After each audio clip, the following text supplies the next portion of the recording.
4절 하나님의 속성 1. 하나님의 속성은 절대, 유일, 불변, 영원입니다. 이것이 하나님의 4대 속성입니다. 모든 창조는 절대적이고 유일한 것입니다.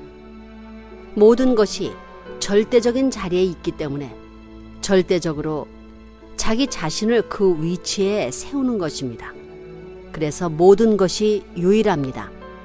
어디에서도 마음대로 섞어지지 않습니다. 사랑의 길이란 유일합니다. 그 다음에는 불변하고 영원합니다.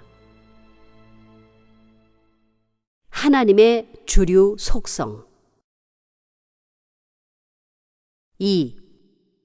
하나님의 속성은 절대, 유일, 불변이기 때문에 우리는 그러한 내용을 중심 삼고 절대적인 사랑의 주체가 되어야 하고 유일한 사랑의 주체가 되어야 하고 불변의 사랑과 영원한 사랑의 주체가 되어야 합니다. 그러한 사람이 하나님의 대신자입니다. 하나님의 속성에 일치될 수 있는 존재는 하나님의 대신자가 될 수 있습니다. 하나님이 상대를 창조할 때 무엇을 가했느냐? 창조성입니다. 절대 창조성, 유일 창조성, 불변 창조성, 영원 창조성입니다. 사랑을 중심 삼은 절대적인 창조성을 투입했다는 것입니다. 하나님의 사랑이 절대, 유일, 불변, 영원한 것이기 때문에 그 사랑을 통하면 하나님과 영원히 동고, 동락, 동참할 수 있고 하나님의 모든 것을 상속받을 수 있습니다. 절대적인 하나님의 사랑이 내 사랑이면 절대적인 하나님의 대상이 될 수 있습니다. 3. 하나님의 속성이 절대, 유일, 불변, 영원한 것과 마찬가지로 우리도 절대적으로 하나 되어야 하고 천하의 유일적인 것, 영원한 것, 불변한 것으로 하나 되어야 합니다. 그래야 영원한 사랑이 거기서부터 시작됩니다. 영원한 생명의 인연, 영원한 참된 남자, 영원한 참된 여자가 그 과정에서 절대, 유일, 불변, 영원할 수 있는 부동에 정착할 수 있는 사랑의 주인들이 되어야만 남자로서 완성, 여자로서 완성하는 것입니다. 사랑 완성의 자리인 동시에 남자, 여자의 생명이 하나 되는 자리요. 남자, 여자의 생명이 하나 되는 동시에 새로운 생명을 창조하는 혈통적 인연이 연결되는 것입니다. 4. 하나님은 사랑을 중심으로 하여 존재합니다. 그렇기 때문에 하나님에게는 사랑을 중심으로 한 절대성, 사랑을 중심으로 한 유일성, 사랑을 중심으로 한 불변성이 있습니다. 모두 사랑을 중심으로 하고 있습니다. 사랑의 속성도 절대적이고 불변이고 유일한 것입니다. 그런 사랑을 인간도 원합니다. 절대적인 사랑을 좋아한다는 것입니다. 절대로 하나밖에 없다고 하는 것이 절대성입니다. 그러므로 하나님의 속성은 절대적이고 유일하고 영원 불변입니다. 5. 사랑은 상대적 관계에서 벌어집니다. 그렇기 때문에 절대적인 하나님이라 하더라도 사랑 앞에는 절대 복종해야 됩니다. 그러지 않으면 인간 도리에 대한 교육을 할 수 없습니다. 하나님은 아담, 해와를 대해서 너희 부부의 사랑은 절대적이다. 영원히 변할 수 없다라고 하시는 것입니다. 왜 절대적이냐 하면 아담, 해와가 하나님 속성의 현현체이기 때문입니다. 하나님은 유일, 절대 무의한 분이십니다. 그러니 아담도 그 속성이 현현했기 때문에 절대적인 존재입니다. 아담은 하나님의 남성적인 속성이고 해와는 하나님의 여성적인 속성으로 현현했는데 그 속성 자체가 절대적입니다. 그 내적인 속성과 외적인 속성을 갖춘 그것을 하나로 묶을 수 있는 것이 사랑인데 그 사랑은 하나님까지도 절대 복종할 수 있는 절대적 사랑입니다. 그러니 그 절대적인 사랑 앞에 부부로 오시는 분은 유일무이한 것입니다. 절대적인 동시에 영원 불변입니다. 6. 창조주인 하나님이 세운 목표는 변할 수 없습니다. 아무리 시대가 변하고 역사가 곡절의 과정을 거쳐간다 하더라도 모든 사람의 양심의 중심이 되고 모든 사람의 소망의 목표가 되는 하나님은 결코 변할 수 없습니다. 영원 전부터 영원 후까지 변할 수 없습니다. 그렇기 때문에 나는 알파와 오메가요, 처음과 마지막이요, 시작과 끝이다 라고 하였습니다.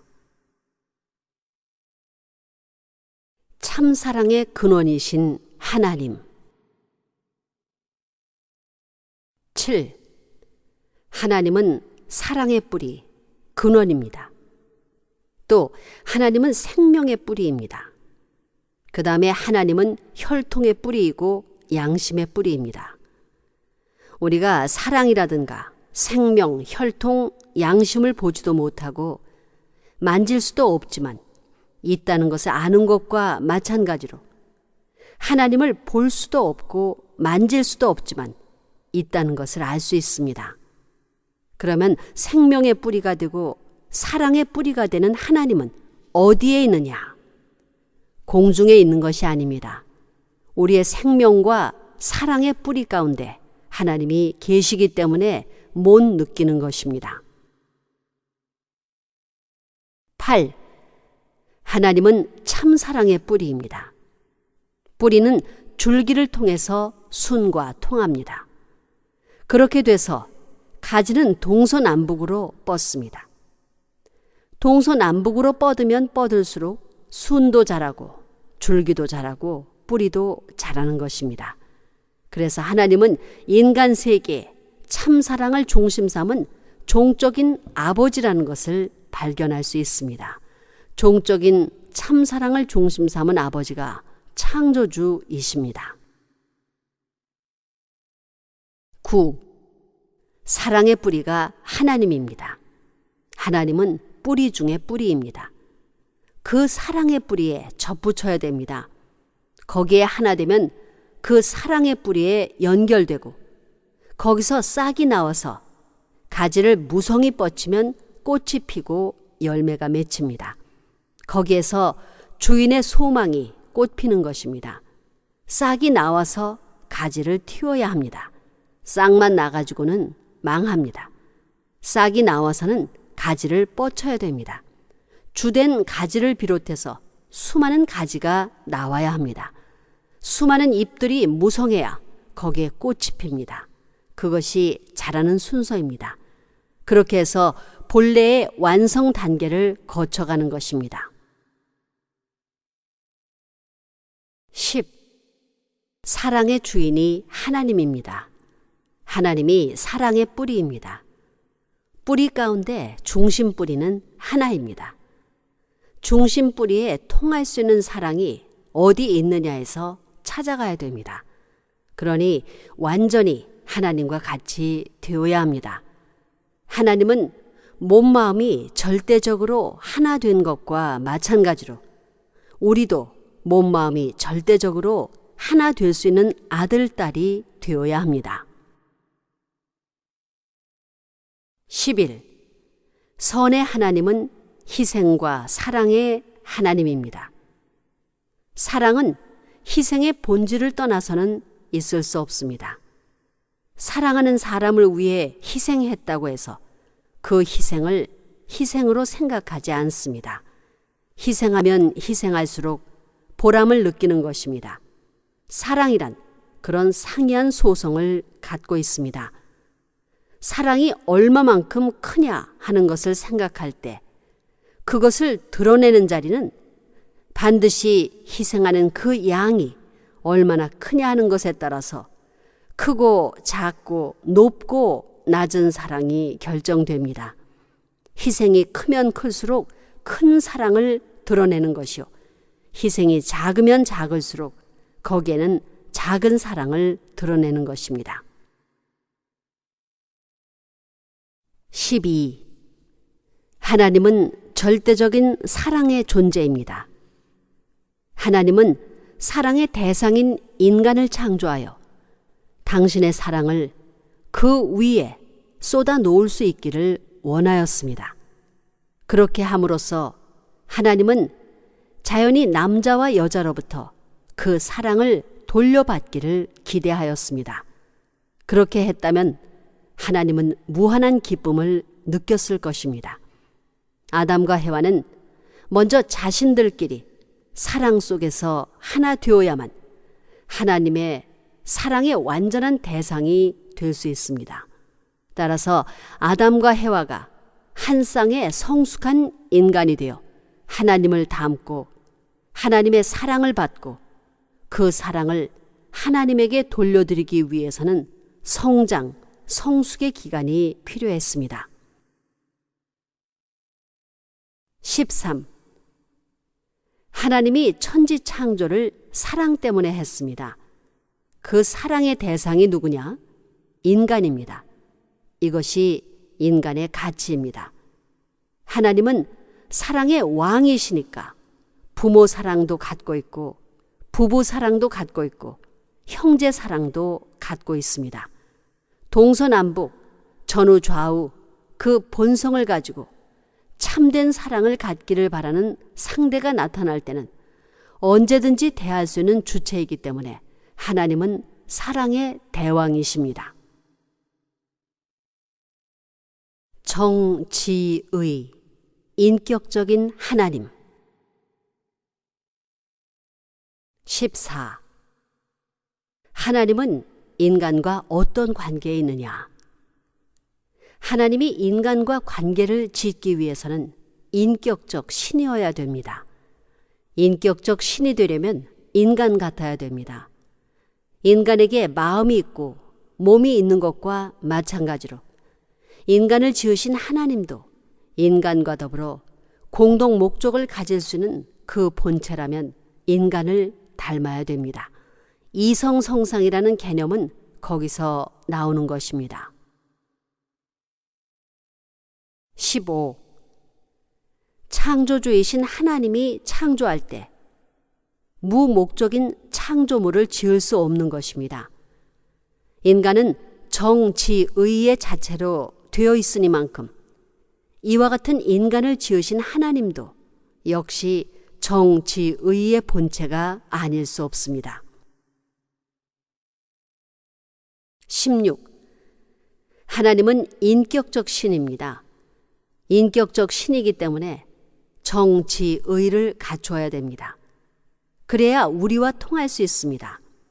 내가 웃으면 하나님도 웃어야 됩니다. 마음대로 할 수 있는 절대적인 하나님이 눈물을 흘릴 수 있겠습니까? 하나님도 눈물을 흘립니다. 17. 기독교에서는 하나님은 유일무이하신 분이요, 절대적인 분이요, 창조주요, 신성한 자체로서 지고한 자리에 계시기 때문에 인간, 즉 피조물과 관계를 가질 수 없다고 봅니다. 피조물은 속된 것이고 창조주는 절대적이고 신성한 분이라고 봅니다. 그러나 사랑의 개념을 중심 삼고 볼 때 아무리 지고지선하신 하나님이요, 아무리 저급한 피조물이라 할지라도 사랑의 관계를 맺기 위해서는 인격적인 내용이 같아야 됩니다. 심정적 내용이 같아야 됩니다. 즉, 인격을 갖춘 사람과 성품이 같아야 된다는 것입니다. 그렇기 때문에 인간은 하나님을 닮았습니다. 그래서 우리 신자들이 하나님은 우리의 아버지이시다, 우리는 하나님의 자녀다 라고 하는 것입니다. 이것은 인간이 하나님을 닮았다는 말입니다. 무엇을 통해 닮았느냐? 핏줄을 통해서, 혈통을 통해서 닮았습니다. 혈통을 통해서 인연되었다는 것은 사랑으로 인연되었다는 뜻입니다. 18. 하나님은 정치, 의를 합한 내용을 갖춘 인격적 신입니다. 그런 인격적 신이 최고로 원하는 것이 사랑이기 때문에 그 사랑의 대상을 위해서 인간 시조를 지었습니다. 기독교 신학은 창조주와 피조물에 대하여 창조주는 거룩한 분이고 피조물은 속된 것이라고 말하고 있습니다. 하나님이 이상적인 사랑의 상대자를 찾고자 하는 상대 이상이 절대 필요하다고 보게 될 때 그럴 수 없다는 것입니다. 하나님이 신성하시니만큼 그 신성한 분이 상대 이상을 통해서 찾고자 하는 사랑의 대상자도 신성하다는 것입니다. 인간의 특권적 권위가 여기에서 성립됩니다.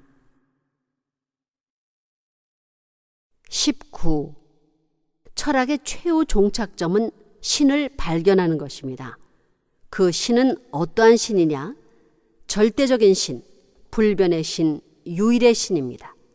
신을 발견하는 데 있어서 그 신은 인간에게 필요한 인격적 신이어야 됩니다. 인간과 관계를 맺기 위해서는 인간이 생각하는 모든 안팎을 갖추고 뜻을 갖추고 이상을 갖춘 인격적 신이어야만 됩니다. 정서적인 면이나 뜻적인 면이나 지식적인 면이나 모든 면에서 인간과 통할 수 있는 완전히 관계를 맺을 수 있는 신이 아니고는 아무리 신이 있다 하더라도 인간과는 완전히 상관을 지을 수 없습니다. 이렇게 볼 때 인격적 신이 되어야 한다는 표제 밑에서 철학은 하나님을 숭상 안 해왔습니다. 20. 하나님이 필요로 하는 것이 사랑이라면 하나님은 하나님 닮은 것을 사랑하십니다. 그러므로 하나님이 좋아할 수 있는 사랑을 나눌 수 있는 상대적인 것을 필요로 합니다. 인간이 그런 상대라면 인간을 중심 삼고 볼 때 신은 인격적인 신이어야 합니다. 그러면서 그 모든 요소가 100% 화합해야 됩니다. 몸과 마음의 소송에 있어서 전부가 화합할 수 있는 신이어야 됩니다. 그렇기 때문에 정치, 의를 가진 신이어야 됩니다. 21. 하나님을 중심 삼고 보면 하나님은 인격을 가진 신입니다. 하나님은 인간의 주체이니까 사람과 완전히 통할 수 있는 인격자입니다. 그런 분이라면 그분이 생각하는 인륜 도덕이 있을 것입니다. 인간이 이렇게 살아야 한다는 법칙이 있을 것입니다. 인간에게 인륜이 있고 인정이 있는 것과 마찬가지로 하나님에게 있어서도 천륜이 있고 천정이 있어야 됩니다. 하나님은 주체자로서의 사랑을 가져야 되고 그런 법도를 가져야 됩니다. 또 인간은 대상자로서 사랑을 가져야 되고 그 법도를 가져야 됩니다. 그런데 인륜과 인정이 있는 반면 천륜과 천정이 없다면 이것은 논리에 맞지 않습니다. 22. 원형이정은 천도지상이요 인이 예지는 인성지강이라 라는 말이 있습니다. 인이 예지를 중요시했습니다. 원형이정은 자연의 변함없는 순환, 추나추동의 순환적인 우주 궤도에 대한 설명입니다. 그러나 인격적 신을 몰랐습니다. 자연 세계의 음양이치는 풀었지만 사랑이라든가 핏줄이라든가 완성이라는 것을 몰랐습니다. 동서남북이 균형을 취한 주체 대상의 성상 형상의 중화적 존재라는 것을 몰랐다는 것입니다. 23. 이 천지를 운행하는 신은 인격적 신입니다. 인격적 신은 인간을 중심한 이상적 가정을 중심 삼고 부모가 되어야 하고 부부가 되어야 하고 자녀를 거느리고 일족을 편성하고 일족을 중심 삼고 일국을 편성해서 세계 통일, 하늘의 대가족 국가를 형성하자는 것입니다. 그러면 단일 민족이 됩니다. 예수님이 하나님의 독생자라고 한 것은 놀라운 선언입니다. 그 다음에는 신랑 신부를 말했습니다. 남자로서 이룩할 최고의 기준을 가르쳐 준 것입니다. 요한복음 14장을 보게 되면 골자를 전부 다 얘기했습니다. 그래서 나중에 신랑 신부를 찾아와서 가정 편성, 종족 편성, 국가 편성, 세계 통일 천하를 위해 재림을 한다는 것입니다. 24. 사랑을 논하려면 인격적인 신이 아니고는 안 됩니다. 정서와 인격적으로 사람과 같은 소성을 가진 신이어야 되는데 그러한 신을 제시한 종교는 기독교밖에 없습니다. 기독교에서는 하나님을 아버지, 여호와 하나님이라고 했습니다. 여호와 하나님을 아버지라고 불렀다는 것입니다. 하나님을 아버지라고 했다는 사실은 위대한 발견입니다. 원리와 법도의 하나님. 25. 하나님은 원리의 하나님이십니다. 반대로 사탄은 비원리적인 거리의 선자입니다. 그러므로 비원리적일 때는 사탄이 주관하고 원리적일 때는 하나님이 주관하는 것입니다.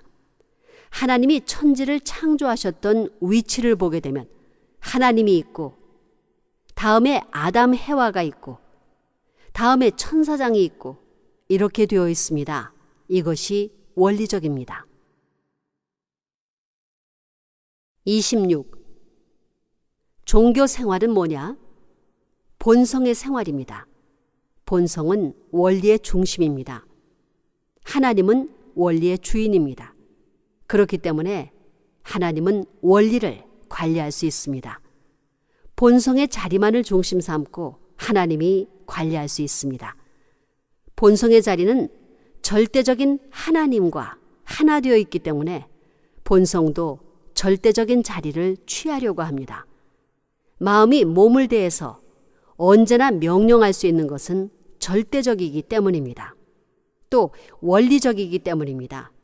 원리는 모든 사물의 중심을 결정합니다. 원리 원칙일수록 그것은 중심의 자리에 가까이 가는 것입니다. 27. 선한 사람, 좋은 사람은 전체의 대표자입니다. 그러므로 선을 중심 삼고 볼 때 원리적인 원리의 자리에 가까운 사람이 보다 선한 사람입니다. 그 원리의 중심이 하나님이기 때문에 원리에 따른 본심은 자동적으로 하나님과 하나 되려고 하는 작용을 하게 됩니다. 그 자동적으로 하나 되려고 하는 작용이 양심작용입니다. 본래 양심은 인간이 타락하지 않았으면 몸까지도 하나 만들 수 있는 주인이었습니다. 그것이 원리였는데 타락했기 때문에 비원리적인 기반이 되었습니다. 그래서 원리의 작용은 비원리를 대해서 언제나 투쟁하면서라도 작용하지 않을 수 없습니다. 이것이 양심작용입니다. 28. 참은 반드시 하나님이 중심이 되어야 합니다. 그래서 인간을 전체적으로 수습하고 주관할 수 있는 결정적인 기반을 갖게 될 때 참이 이루어지는 것입니다. 그 기반을 갖지 못하면 참이라는 명사는 성립될 수 없습니다. 참의 기원은 하나님이십니다. 하나님이 계심으로써 참이 이루어집니다. 그래서 하나님이 떠나게 될 때 참도 떠나게 됩니다. 거기에는 참이 아닌 악의 기원이 생기는 것입니다. 참이 있어야 참된 결과를 가져올 수 있습니다. 다시 말하면 하나님이 계심으로써 하나님의 소원이 이루어질 수 있다는 것입니다. 그렇기 때문에 참이니 선이니 하는 명사는 인간을 위주로 해서 세워진 것이 아니라 하나님을 위주로 해서 세워졌다는 사실을 알아야 됩니다. 29. 참이란 무엇이냐? 남자 앞에 제일 진리요 참된 것이 여자이고 여자 앞에 제일 진리요 참된 것이 남자입니다. 또 하나님 앞에 참이 사람이요 사람 앞에 참이 하나님입니다. 진리가 딴 데 있는 것이 아닙니다. 하나님이 참이고 하나님이 진리이기 때문에 그로부터 시작된 모든 것은 참이 아닐 수 없고 진리가 아닐 수 없습니다. 그런 참된 것이 어떻게 완성을 하느냐? 남자 여자가 하나 되고 그 하나 된 남자 여자하고 하나님이 하나 될 때 참사랑을 중심 삼고 완성이 이루어지는 것입니다. 참사랑이 아니고는 완성이 있을 수 없습니다. 이렇게 볼 때 남자 하게 되면 그 남자는 진리의 완성을 대표한 자요. 여자도 역시 진리의 완성을 대표한 자입니다. 남자 여자가 하나 되는 것은 하나님 완성과 더불어 우주 완성을 위한 것입니다. 30. 하나님은 진리의 주체요 진리의 본체이시기 때문에 모든 것이 다 가능하다고 했습니다. 하나님이 진리라면 이 원칙은 마찬가지입니다. 하나님은 주체적 존재인 동시에 주체로서 모든 것을 책임진다는 자기 소관이든 상대적인 것이든 모든 것의 책임은 내가 진다는 입장에 있습니다. 그렇기 때문에 하나님은 지금까지 역사적 중심이 되어 있고 또 영원히 중심 존재로 남아질 것입니다. 31. 하나님이 천지 만물을 법으로 지어놓고 그 법을 무시하면 그 하나님은 법을 지배할 수 있는 하나님이 못 됩니다. 법을 세웠으면 법을 지킴으로써 법을 주관할 수 있는 하나님이 됩니다. 법을 내 것으로 만들 수 있는 하나님이 된다는 것입니다. 법을 반대하면 그 법을 내 것으로 만들지 못합니다.